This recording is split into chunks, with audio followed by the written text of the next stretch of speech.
At least so say believers. Among them, a supposed eyewitness to the experiment named Carlos Allende.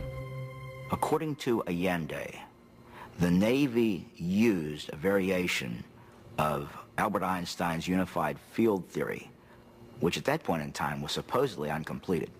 And they used this unified field theory to bend light, to render the ship invisible because it was encased in this electromagnetic fog. It is also from Allende that we learn the identity of the supposed test ship, a destroyer escort named the USS Eldridge. This leap into the technological unknown is not without its terrors, or so says Alfred Bielek, who claims to have been on the scientific team.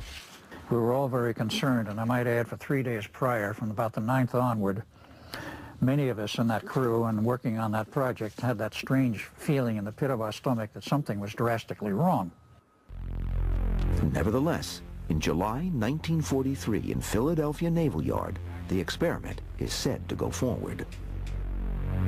Powerful electromagnetic fields are engaged around the Eldridge, a skeleton crew aboard. Scientists and officers watching at a safe distance.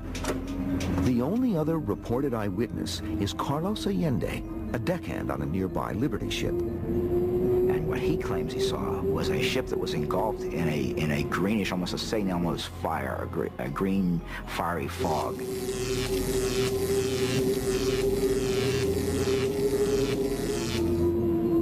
As the electromagnetic fog swallows the Eldridge, strange optical effects manifest themselves. And that as he watched and was able to even insert his arm into what he called the terrific flow of this energy, the ship disappeared.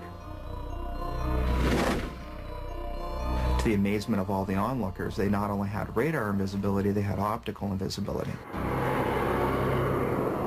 The Eldridge reportedly achieves the supreme form of camouflage, invisibility.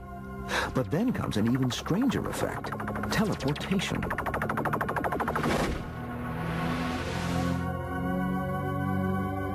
Chroniclers of the Philadelphia experiment are divided on whether this happens that first day or in a follow-up test. But what they do agree on is that as the Eldridge starts to reappear, there is a sudden flash of light, that the ship vanishes from sight once again and simultaneously begins to reappear in the naval yard in Norfolk, Virginia, 300 miles away. After a few minutes, she dematerializes in Norfolk and reappears in the midst of another ozone-laden green fog in Philadelphia.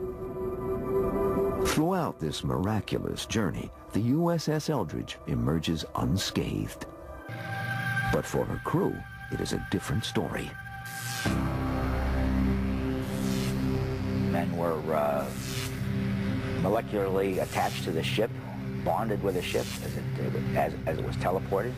Men were driven insane, men caught fire, men went invisible. I mean, it is terrible, horrific things that happened to these crew members. As we continue, the nightmare that follows and the alleged cover-up. Their family was never told the truth. They were told basically that they were lost at sea during the war as part of the war effort, which is, of course, a very plausible